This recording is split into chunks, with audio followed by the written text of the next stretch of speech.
Good day, poker peeps. This is Sky with Smart Poker Study, and in today's video, we're going to be hand reading a loose aggressive Razor's range. We have all of our tools for hand reading, a hand that went to showdown, Flopzilla Pro, the best hand reading software, and of course we have Poker's ultimate question, what are they doing this with? We're going to ask it and answer it throughout the entire video with every decision that our opponents make. To help you use Poker's ultimate question even better, I have a free PDF. It's called Poker Training, the Ultimate Question. You can get it through the link in the description. Page 1 is an explanation of Poker's ultimate question, what are they doing this with, along with bits of information that you need to take into account to answer it properly. And then beyond that, a couple of examples from real-world hands that I played where we're using the question to make reads and make exploits on our opponent. All right, so let's get to the hand reading exercise. This hand was sent in to me by one of my students. He plays on ACR, America's Card Room.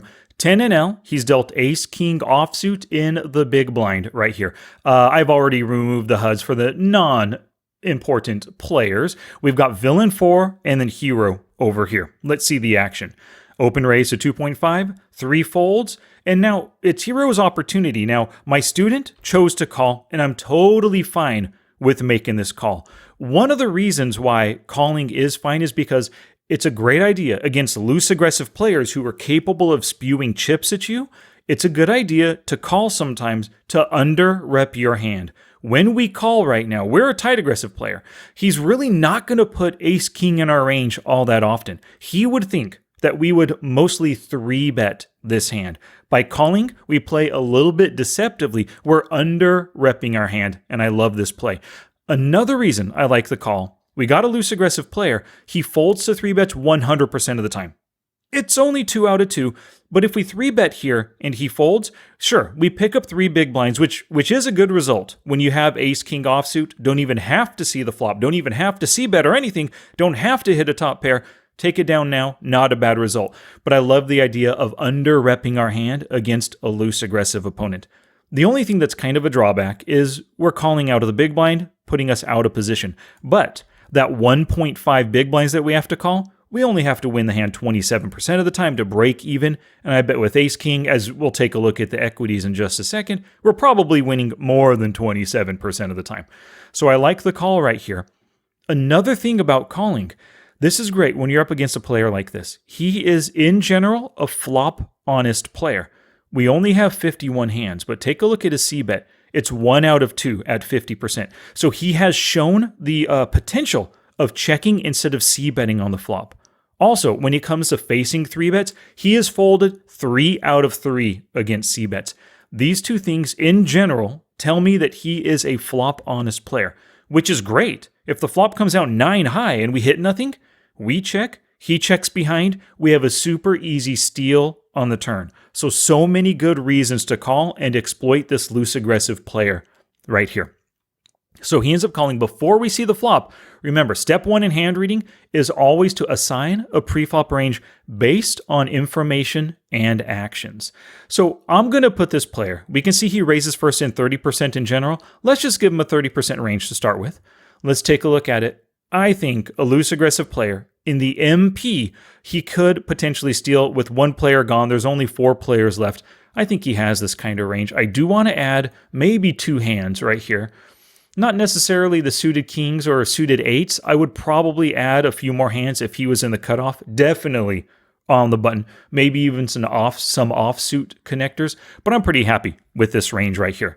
Now, as you're doing your hand reading, you always want to pay attention to changing equities. Why? And ask yourself, why does equity go up or go down? So we're going to be doing that during this entire video as well. So we assign our preflop range, or not ours, our opponent's preflop range. Then we enter our hand. We've got the Ace of Hearts, King of Diamonds. Loving that 63% equity. That means if we were all in right now, if this was his range in our hand, we're winning 63% of the time, almost 2 out of every 3 hands that we play this way. So I'm loving this spot right here. So let's see the action of the flop. We called, of course, flop comes down, ace, queen 3. Remember, always enter your cards, and then let's see what happens to the equity once the board comes out. 63% right now.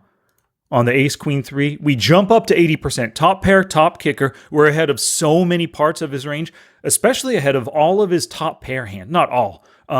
Well, no, we are ahead of all of his top pair hands. If he has ace queen, ace 3, that's 2 pair right now. But we're ahead of his ace deuce, ace 6, ace 9, all that other jazz. Loving this right now. So that's why our equity jumps up. Top pair, top kicker. Yeah, against a full range, yeah, it's going to shoot up, which is quite a bit, up to 80% right here. So we check. Now, my student told me that he checked with the plan of check raising. That was initially going to be the plan. Depending on villain's bet size right here. But check raising or check calling, either way I'm fine with it. It's not the wettest board in the world, and check calling is really going to underrep your hand. He would never put you on ace king if you check raise here. But Hero checked. Now, his villain, his opponent, bet only 1/3 pot. So a pretty small bet. It feels weak. It could be an absolute bluff with like pocket deuces, right? It could be some kind of a pot control attempt, betting now so he can check behind on the turn. That's always possible. Or it could be a flush draw or jack 10 for a gut shot. So many different things. Oh, I guess it could be ace 5 as well, right? Top pair weak kicker, just betting to control the pot. But I sense general weakness in this bet. Now, my student sensed the same thing, and he went through with his plan of check raising, made it 5 big blinds. He didn't want to blow him out of the pot and make it 7, 8, 9 big blinds, although he could have, because he does have a lot of, as you see, ace X in the range. When he's in position, he's going to have a hard time folding ace 5, ace 10 right here against that raise, you know? But what ends up happening is he calls. Now we got to ask ourselves, what is villain? Poker's ultimate question, what are they doing this with? But let's be a little bit more specific. What is villain betting 1/3 pot and then calling in position on the ace high board? So when it comes to narrowing ranges, let's clear them all here. And I generally start at the top and work my way down. I think he's doing this with sets. He doesn't have to raise right here. Maybe doesn't want to send the message that his hand is super strong just yet. So sets, 2 pairs. I think top pairs are betting and then calling. Pocket pair less than top card. Remember, if you hover over this, you get to see what they are. Yeah, pocket kings, I believe, for one street, everybody hates folding pocket. If he has pocket kings, everyone hates folding it. I think is betting and then calling. Mid pairs, all those queens, for sure, one street at least. And then pocket pair less than second card. Yeah, everybody hates. Now, we could narrow this a bit. Like, I think jacks, 10s, and 9s would call. Maybe 8s and below could find a fold right here. So let's turn this on. Let's narrow this a bit. Remove some of the weakest ones. I mean, it is an ace high board, right? Ace queen. He's going to hate betting and then calling with 4s, 5s, 6s, and 7s. Let's say 8s are on the cusp. Let's keep this in the range right here. So we narrow that a bit. But I think really bottom pair, pocket pair less than board, pocket deuces, yeah, those are betting and then folding right here. When it comes to draws, I think flush draws are absolutely staying in. Gut shots, yeah, they're all nut gut shots, right? He doesn't have like 4 or 5 in his range down here for a low end gut shot. They're all nutters. Yes, he's calling with those.